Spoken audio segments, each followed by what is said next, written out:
Hello, my name's David Rutter, and I've just done the FIFA 12 press conference here at the EA press event just in advance of Gamescom.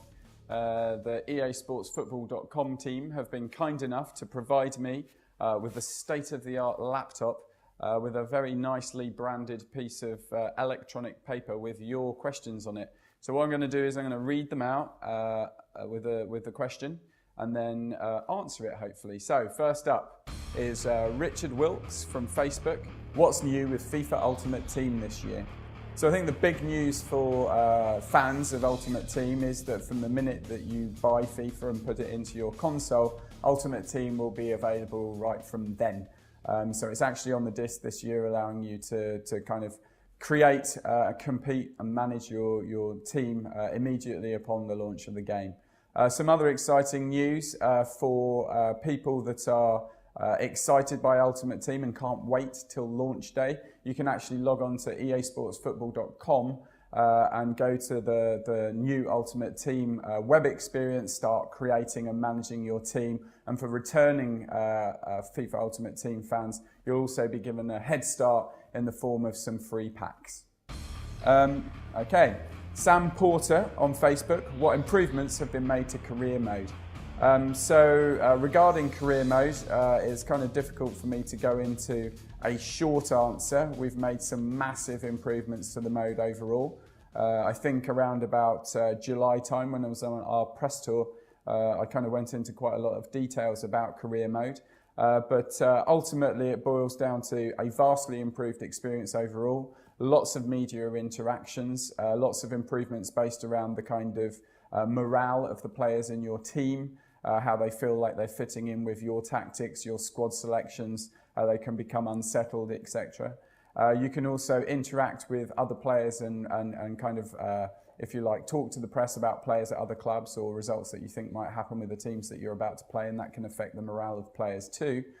We've introduced a new youth scouting system where you can hire a scout and actually send them off to find bright new talent from within the game. But ultimately, I guess the best way to describe it is a lot better all round. And if you want more details, go look up some of the interviews I did in July. So Adam Reeves on Facebook, can you tell us anything about changes to Creation Centre? Hello, Adam. We can't really go into a great deal of detail about Creation Centre and what's planned there.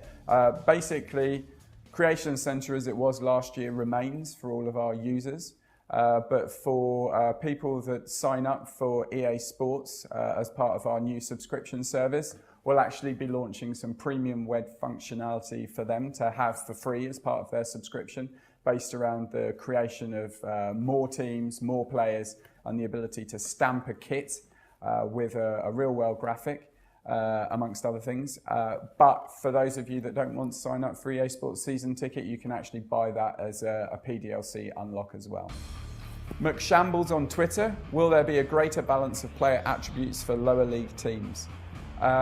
So as far as all of our player attributes are concerned, we've got an extensive research network that gives us information about the teams and the players.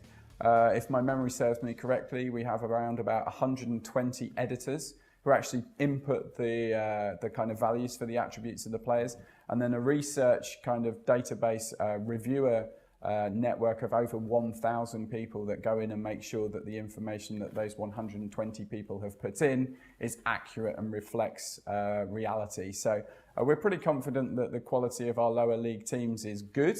However, if you feel you have something to offer, go onto our community sites, put yourself forward. I believe on the EASportsFootball.com forums, there's actually a thread there where you can sign up to become a researcher. So do that if you think that you've got something that you can help us out with. Patrick Lee on Twitter, have there been any changes to Be a Pro? So Be a Pro now, as last year in FIFA 11, exists as part of career mode when you play as a player. We've done a lot of work around the kind of support of the team in the form of them recognising any of the attributes that contribute towards the pro player intelligence. So they'll try to play to your perceived strengths. We've done some work around the virtual pro development as well. I think that there's a blog coming out in the next few days, hopefully, so you'll be able to read more information on that. But ultimately, the play as player feature this year hasn't been as much of a focus for us as the manager experience. Career mode this year has been very much about, accurately representing the real drama of football management in the real world. Josh Kyle on Facebook, is it true there will be challenges in EA Sports Football Club? What kind of challenges will there be and how often? So the EA Sports Football Club, as I think we've said, is this kind of service that we want to run for our fans. So it's about you creating a persistent profile, contributing to that profile by the things you do within the game, ultimately it becoming the heartbeat of FIFA forevermore.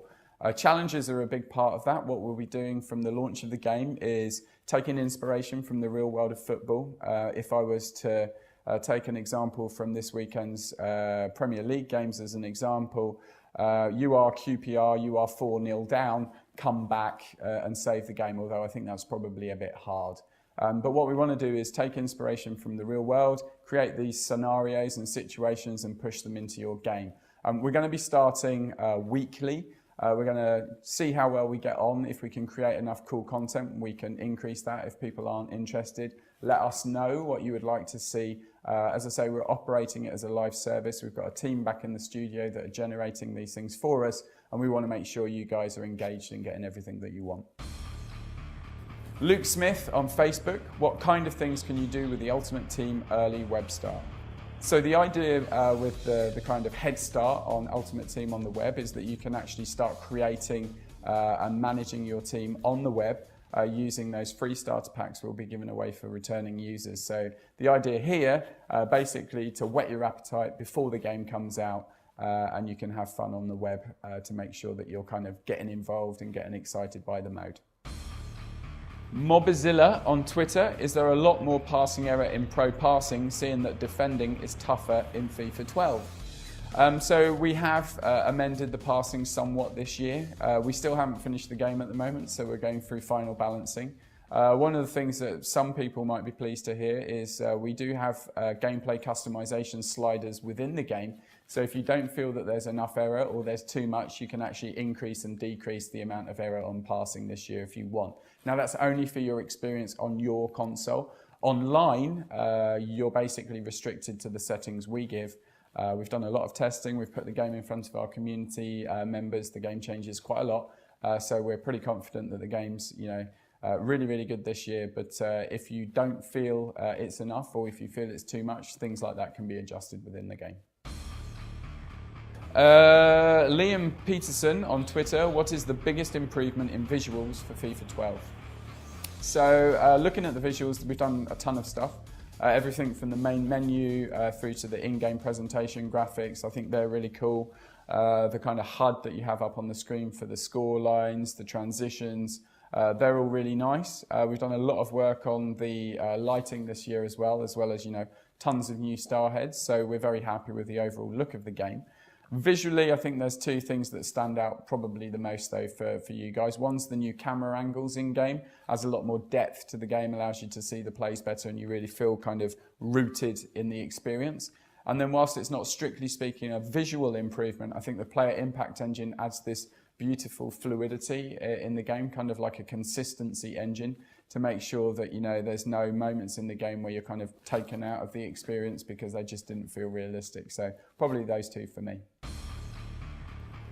Reese Morrill on Twitter, what kind of features do you think would be in a game such as FIFA 15? We have short-term plans, we have much longer-term plans too. I could probably give you an idea of what might be in FIFA 15, but things change. And if I was also to tell you what was in FIFA 15, I think there'd be some very interested people that are our competitors to discover what we're up to. So I'm going to keep my mouth shut and sit on that and discuss it with the team, if that's okay. John Hunt on Twitter, any plans to do fun DLC content like giant bubble heads on players? Hey John, we have no plans to do giant bubble heads on players. We're strictly speaking trying to keep it in the realms of simulation, and whilst there are, some demand for things like that, it's not really a priority for us, I'm afraid. And last but not least, Ian Billington on Facebook, can you die in FIFA 12 career mode? It's a great question. I've been asked it before and the answer remains no.